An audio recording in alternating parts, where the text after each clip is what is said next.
প্রথমবারের ভোটারদের প্রতি আপনারা এগিয়ে আসুন, প্রশ্ন করুন, জানুন, বুঝুন এবং ভোট দিন।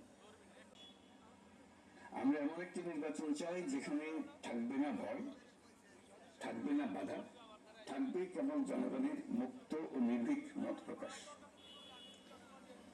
সরকার সেই পরিবেশ নিশ্চিত করতে বদ্ধপরিকর।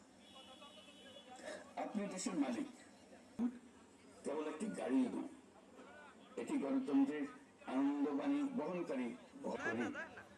ভবিষ্যৎ কোন পথে যাবে?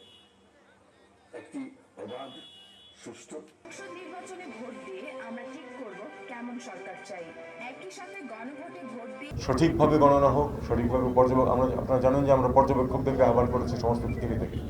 ইউরোপিয়ান ইউনিয়ন, তারপরে আমেরিকার যে রিপাবলিকান ইনস্টিটিউট, তারা প্রত্যেকেই কিন্তু পাঠাবে এবং নেতৃত্ব যারা আসবে তাদের সাথে আমার দেখা হয়েছে। আমরা বলেছি সব ধরনের সহযোগিতা আমরা দেবো। সাথে একটি কথা আরও বলেছি, আগের বারেও যখন প্রকৃত নির্বাচন হয়েছিল আমরা এটা বলেছিলাম, আমরা বলেছি যে সরকার আপনাদেরকে কোনো সাহায্য করতেও যাবে না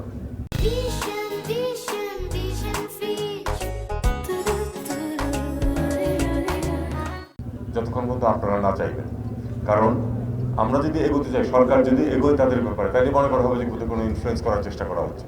আমরা সেটা এক বিন্দুও করবো না। আমরা তাদেরকে দেখবো যে তাদের নিরাপত্তা যেন বিঘ্নিত না হয়, শুধু সেটা আমাদের দেখবো। আর এরপরে তারা যদি কোনো ক্ষেত্রে সহায়তা চান, সেক্ষেত্রে আমরা সেই সহায়তা পেয়ে যাবো। সরকারের এই হচ্ছে রোল, এই যারা অবজারভার আসবেন তাদের বিষয়। আর অবজারভার কারা হবেন সেটার অ্যাবসলিউট সিদ্ধান্ত নেওয়ার দায়িত্ব হচ্ছে নির্বাচন কমিশন। সরকারের কিন্তু এখানে কোনো ভূমিকা নেই। তারা সেখানে অ্যাপ্লাই করছেন এবং সেখান থেকেই তারা যাদেরকে নিরপেক্ষ মনে করেন, যারা মনে করেন যে তারা কোনো ভোটের মধ্যে কোনো সমস্যার সৃষ্টি করবে না, তাদেরকে তারা অ্যাপ্রুভ করবেন এবং তারাই আসবে এখানে অবজারভার হিসাবে। আমরা চাই বিপুল সংখ্যক অবজারভার থাকুক, যাতে করে নির্বাচনের সময়ও যেন কেউ কোনো গণ্ডগোল করার সুযোগ না পায়।